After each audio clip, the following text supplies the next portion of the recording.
Hello! Alors aujourd'hui on va parler de la dépression. Oui, je sais, juste avant Noël c'est pas très chouette.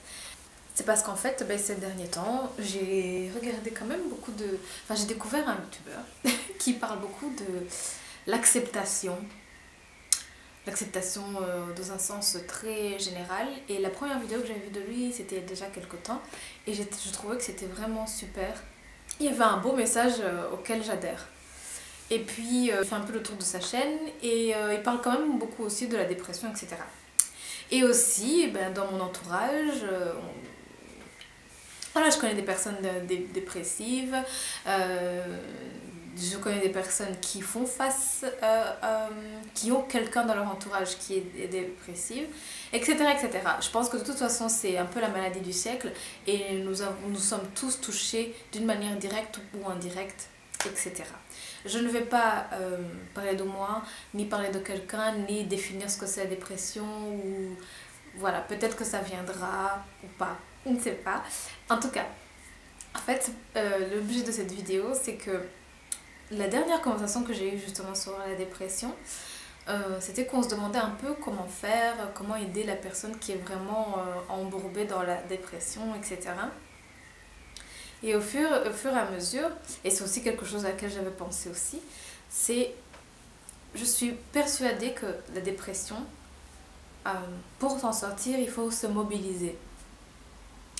Donc, je ne dis pas que les personnes qui sont déprimées, alors là, loin de là, enfin, on va dire dépressives, parce que déprimées, bon, bref. Les personnes qui sont dans une dépression, je ne dis pas qu'il faut juste le vouloir, que c'est juste une question de volonté ou que c'est facile, ne devrait pas, vraiment pas, ça c'est pas du tout le genre de discours que je tiens, mais je suis persuadée que il faut se mobiliser à un moment donné d'une manière ou d'une autre, c'est-à-dire que la dépression ne va pas partir, il y a dans la guérison, dans le dépassement de la dépression, il y a un facteur temps qui est très important. Ça c'est vrai, mais ce n'est pas le seul facteur. Il faut se mobiliser quoi, d'une manière ou d'une autre. Voilà, il y a des personnes qui vont tout doucement en sortir parce qu'elles vont faire, je sais pas, de la méditation, d'autres du sport, d'autres vont faire une thérapie, etc., etc. Et tout doucement, sans même s'en apercevoir, même si on a l'impression que ça... que peut-être ça ne change rien, justement parce que la dépression c'est quelque chose qui prend énormément de temps et ça prend énormément d'énergie et je le sais, donc mais il y a quand même une certaine mobilisation qui est nécessaire. Dans ce sens, et c'est pour ça que j'ai mis le titre, donc la dépression c'est une maladie des blancs, c'est pour dire c'est un mal des pays occidentaux, dans le sens où quand on a les besoins basiques, donc je vais vous mettre la pyramide de Maslow. Je ne sais pas si tu connais la pyramide de Maslow, mais je vais la mettre maintenant.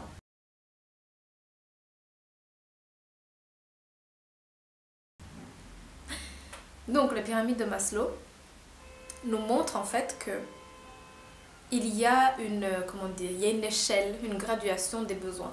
C'est-à-dire qu'on a à la base, donc le socle, et c'est pour ça que c'est plus large aussi, ce sont les besoins biologiques, les besoins de sécurité. Donc par exemple, les besoins biologiques, on entend se nourrir, boire, dormir, des choses comme ça. De sécurité, c'est s'abriter, ne pas être dans un pays en guerre, voilà, des choses comme ça. Ensuite, on a les besoins d'appartenance, avoir des relations, se sentir...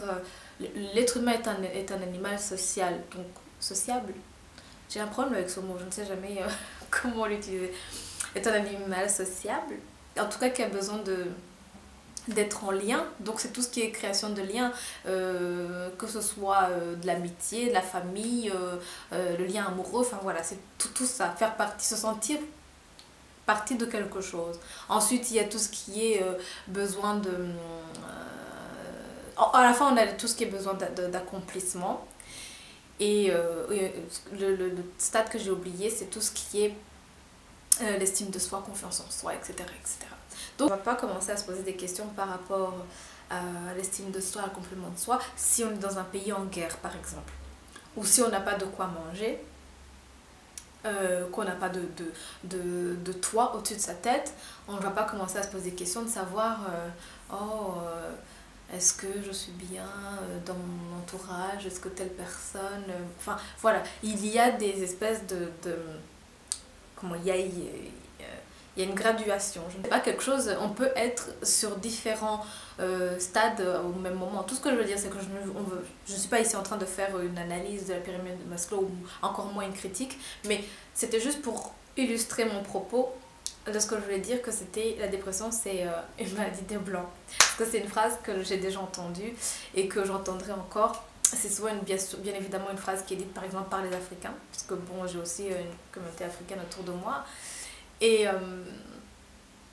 dans le sens où, voilà, si on fait face à certaines choses qui sont donc basiques, eh bien, on ne va pas se poser des questions, par exemple, sur où va la société, pourquoi dois-je me lever tous les jours et travailler 8 heures, ça ne me correspond pas, mon job, je ne suis pas vraiment heureuse, je ne me sens pas estimée dans mon travail, des choses comme ça. On ne va pas se poser ce genre de questions.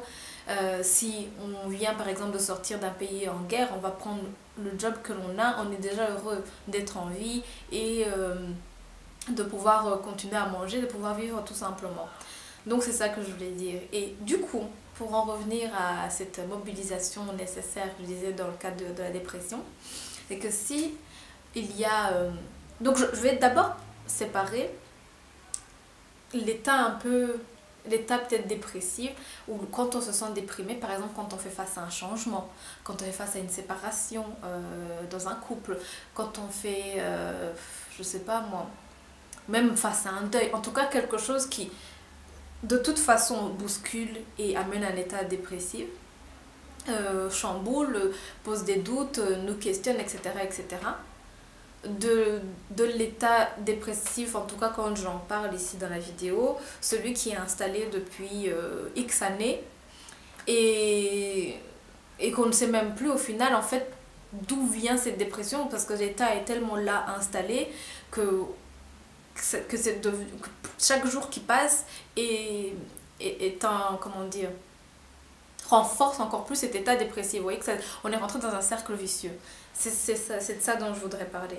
Donc, et pourquoi est-ce que je parle de ça? C'est que justement la dernière conversation que j'ai eue par rapport à ça, c'était une de mes amies qui se posait la question de savoir comment aider la personne qu'elle connaît, donc qui est dans un état dépressif, et que elle voyait bien, par exemple, quand on ne faisait plus tout pour elle, quand la personne normalement qui se charge de tout faire pour elle, etc., n'était pas là, était partie en vacances pendant 2 semaines, et bien cette personne-là le faisait tout naturellement, recommencer à faire ces petites choses. Donc, et ça m'a, du coup, ça a confirmé cette idée, en tout cas cette réflexion que j'avais déjà fait par moi-même, en me disant, est-ce qu'à un moment donné, il ne faut pas tout simplement, il ne faudrait pas faire en sorte que les personnes qui sont dans un état pareil eh bien, reviennent au niveau basique donc de la pyramide de Maslow. C'est-à-dire que si ces personnes-là ont tous leurs besoins basiques qui sont, qui sont assouvis, donc si leurs besoins basiques sont assouvis, eh bien elles ont l'espace de se poser trop de questions, etc. Oh là là, et pourquoi je devrais me lever, etc. et d'être... voilà. Je caricature un peu, mais j'espère que tu comprends ce que je veux dire. Si tu n'es pas d'accord, n'hésite pas à me mettre en commentaire et à me dire toi ta propre réflexion. Je perds le fil. Et aussi parce que cette même personne, mon amie, donc avec qui j'étais en train d'avoir cette réflexion, m'a aussi dit qu'elle connaît une autre personne qui lui a raconté avoir dû mettre son enfant à la rue. Parce que cette personne ne foutait rien, voilà, disons-le, ne foutait strictement rien, et plus ça allait, plus ça s'empirait, et ne voyait pas la nécessité de se bouger, etc., etc. Cette personne était en souffrance, elle le voyait bien, mais elle voyait bien aussi que être là toujours à l'assister ne l'aidait en rien, et voilà, donc cette personne-là qui a été mise à la porte par sa mère s'en est sortie, etc. Et bon, lui en a voulu pendant des années et des années parce que c'est sa propre mère. Donc on a commencé à réfléchir sur ça, puis je me suis dit, ben oui, moi aussi je suis maman, est-ce que c'est contre nature de mettre son enfant à la rue? Vraiment, c'est contre nature et ça doit être très difficile à faire. Mais dans la conversation, j'étais en train de dire, je pense que, moi c'est mon opinion, je pense que si ça arrivait je ferais probablement la même chose, ou en tout cas j'y réfléchirais. C'est pas quelque chose que j'évacuerai complètement de mon esprit, dans le sens où justement, comme je venais de l'expliquer, c'est que si la personne elle est là, elle est assistée, on lui paye un logement, donc elle ne se pose pas de question de savoir qu'est-ce qu'il en est de l'argent, qu'est-ce qu'elle va manger, etc. Bah, cet état dépressif reste et d'ailleurs se nourrit de par lui-même. Alors que ben, quand on n'a pas de quoi manger, quand on n'a pas de quoi s'abriter, eh bien on va se mobiliser et on va résoudre ces problèmes-là. Et alors l'autre question qui est venue, c'est oui, mais même si elle le fait, donc qu'elle décide de ne pas se laisser mourir et qu'elle le fait, la personne, cette personne-là ne sera pas heureuse. Ce sera toujours le même problème, juste qu'on l'a peut-être enlevé de devant nous. Et effectivement, c'est intéressant. En tout cas, je veux dire la réflexion. Ben, je sais pas, je me dis que peut-être, dans ce cas-là, la personne qui va arrêter d'être dans cette lourdeur et dans cet état d'esprit, parce qu'une chose aussi qui est importante en fait dans la dépression, c'est le manque de recul. On est noyé dans sa douleur, c'est une réelle douleur. Encore une fois, je ne la minimise pas et je ne l'ignore pas. On est noyé dans sa douleur, mais on ne voit plus qu'elle. On ne voit plus les choses, les opportunités, on ne voit plus les autres personnes qui, elles aussi, rencontrent des problèmes. On ne voit plus rien. C'est vraiment, il n'y a que la douleur, que la douleur, que la douleur. Donc je me dis, est-ce que ce ne serait pas une solution, en fait, de permettre de se reculer un peu de cette douleur afin de pouvoir peut-être voir à un moment donné. Et donc cette distance serait permise par le fait que de mettre son énergie sur je trouve un emploi pour pouvoir me nourrir, je trouve un logement, ça peut faire en sorte que on se dégage de ça et que ça ouvre, et en tout cas que ça peut être un point de départ. Et dans ce sens, je suis pas totalement d'accord donc avec Missor, parce que c'est le youtubeur qui parlait de l'acceptation en général et qui parle aussi beaucoup de dépression.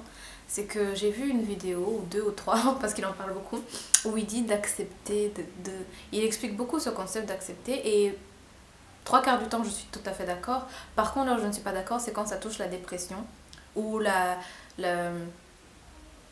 allez, parce que des fois il va carrément jusqu'à dire j'accepte ma nullité, je suis nulle.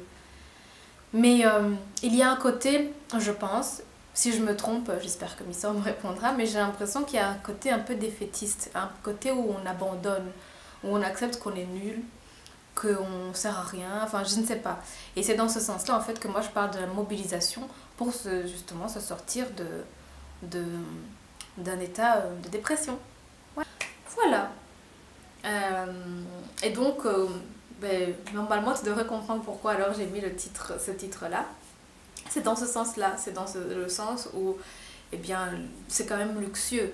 C'est un luxe que de se poser ce genre de questions et en fait de se poser des questionnements par rapport à l'estime de soi, par rapport à l'accomplissement de soi, etc. Et donc d'être amené à être dans un état dépressif,